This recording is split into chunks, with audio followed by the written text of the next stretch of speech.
Yeah, I think where things really get toxic is when incentives get misaligned. So, like, a product manager isn't the person bearing the load and having to build out all these features. So, the product manager's incentives are promise the world because that makes the product manager look good. Right.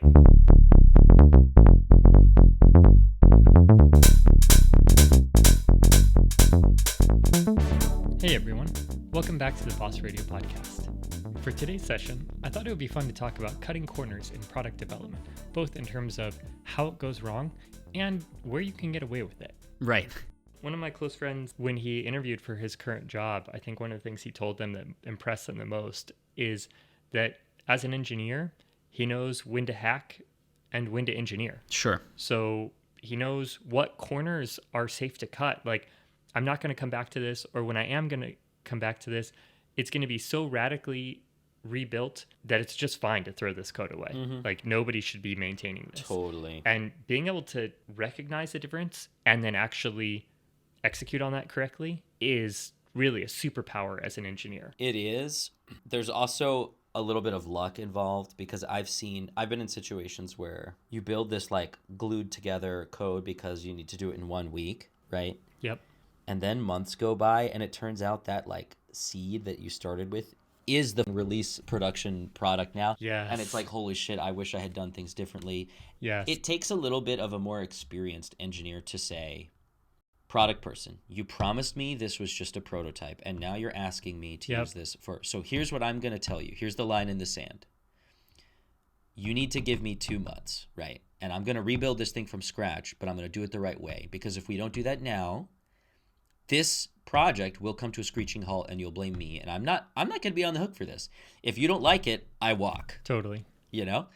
Like, and it takes experience to stand up for yourself in that way and to see the bus that's going to hit you. For sure. So that's exactly kind of the situation where product managers can promise something, whether it's to customers or executives, and then they say, all right, we're shipping. Yeah. And they just kind of squeeze the engineers. Exactly. And say, well, yeah, but you need to get it done. Unless sometimes the developer will lie about like, oh, this is totally built out. Yeah. Oh, man. Or it's like, or maybe it's not even the developer lying. It's like the developer takes a video and then the PM like assumes, right. Oh, yeah, we have built this out. And then the investor's like, oh, wow, you've built that feature out. Holy good God. Right. And then suddenly somewhere in the communication chain, someone freaks out. They're like, we haven't built this feature. Why did you tell the investor we built this feature? We can't launch next week. Like this stuff happens. Yeah. Totally. You know, the heel dragging and like the excuses that come up and, oh, actually, you know, we're just making sure that we've got the polish and that it's going to be totally ready for production. And, oh, we're just checking these last few details. And sometimes you can spin it and drag your heels for weeks or months. It's a rough situation. You never want to be behind schedule. You know, you always want to under promise, over deliver. Yeah. So like that's an expectation setting thing. The way I think about it is like, Totally. Because time is our most limited resource. We're always behind schedule, always. Totally. But if you just set expectations, it's like you tell your users or you tell your investors or whatever, you tell whoever you're working with, it's like, all right, let's get this done in 2 weeks.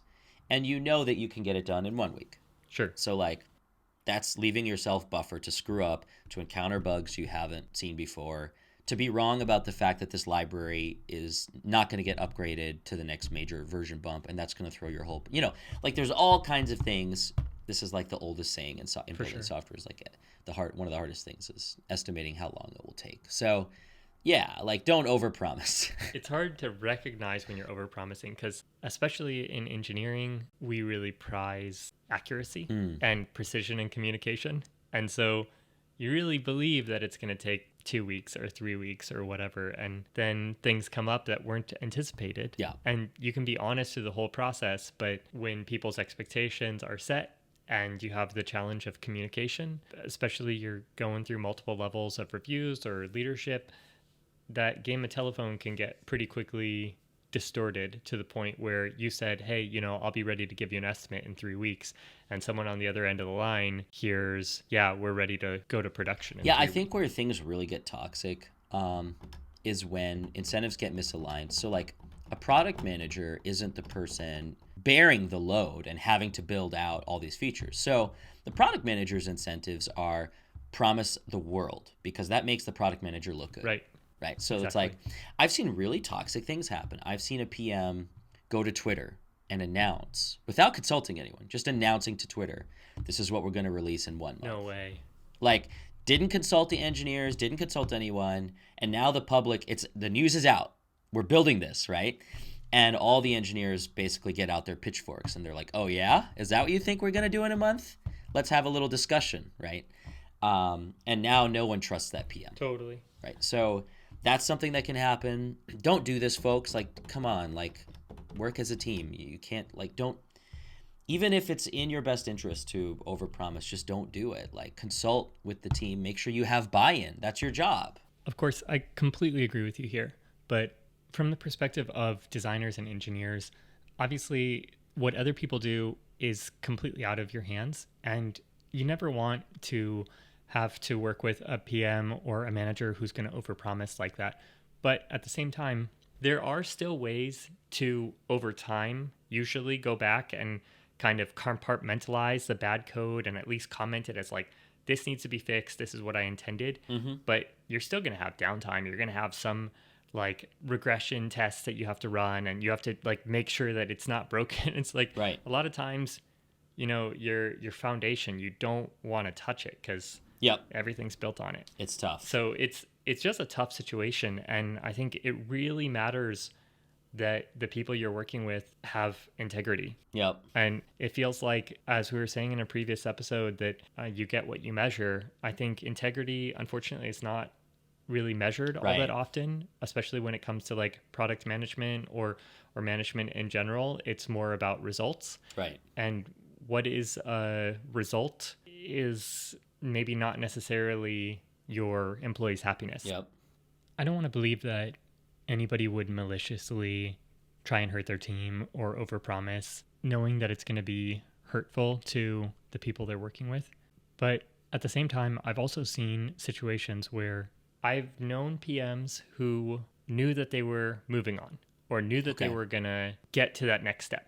I'm not saying this is right, but I've seen PMs use this to like leverage, oh yeah, we're shipping this. Right. They throw the engineering team under the bus, and they still manage to get that promotion. Totally. They get to the next level and they say, look, you know, we were on schedule, and they came back to me with excuses or whatever. And so like, I think that's something that it's really important to be mindful and aware of who you're working with, and recognize that like the fact that your company hired somebody does not inherently make them trustworthy. Agreed. The fact that they're in a different role does not inherently make them untrustworthy. Each person, unfortunately, you need to build out your own rapport with. And sometimes somebody is going to happily throw you under the bus. Yeah. And then they're going to walk. And it's this kind of nightmare scenario, this work scenario that is just so dreadful and it makes you feel helpless. But I think, I don't know how to follow that up. Yeah, the shit happens. Well, I mean, I think this is why, shit does happen. This is why you see a lot of talent congregate around people that they trust. So, like, good engineers will congregate around leaders that they trust, and they'll even follow those leaders across companies. I've seen this firsthand. I've seen this. Totally. And there's a reason for that. It's because trust is hard to come by. And so if you meet someone who knows how to clear the path so that you can do your life's best work, you're going to follow that person when they change companies, when they get a new role. You're going to be like, hey, are you hiring Eng? Right? Like, and so I think one of the lessons here is, sure, you can burn your relationships with engineers, but only for so long before everyone knows who you are. You know? I would say likely only once usually is all you get. And then people don't want to work with you anymore. Word will get around for sure. Like LinkedIn, 2 or 3 degrees of separation is all you really need to know almost anyone in the Valley. So true. Yeah, it's crazy actually. I mean, for the number of people in Silicon Valley and the turnover, you would think that you wouldn't know anybody, but it's a small town. Yeah. And your name will get around. So that's all I have to say about that topic. All right. In terms of like what it takes to really approach products in the right way, if you can focus on who you think your user is, if you don't know, go and figure that out. Yeah. What problem are you solving for them? If you don't know, go and figure it out. Yeah. Use these techniques like Mechanical Turk and Vaporware, where you just make a marketing site and you see if people will sign up for it. Like there are ways to figure things out cheaply.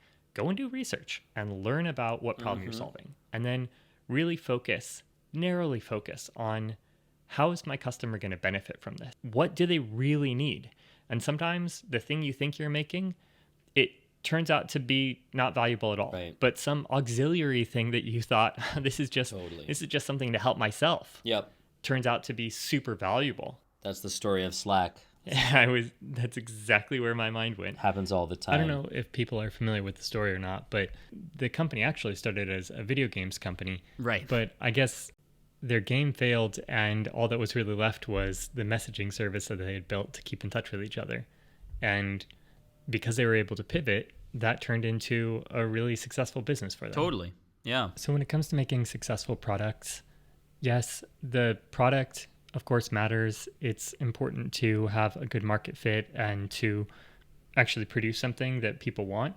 But it's also important to build trust with the people you're working with. Yeah, agreed. So that you can count on them to keep you informed, to help you build the product rather than trying to simply build themselves. Right. And most importantly, to keep you honest. Sure. Because no matter how much you want to believe in the current product, sometimes there's a better opportunity around the corner. I think that's all the time we have for today. Thanks so much for joining us. Be sure to tune in next time for episode 14 of the Boss Radio Podcast.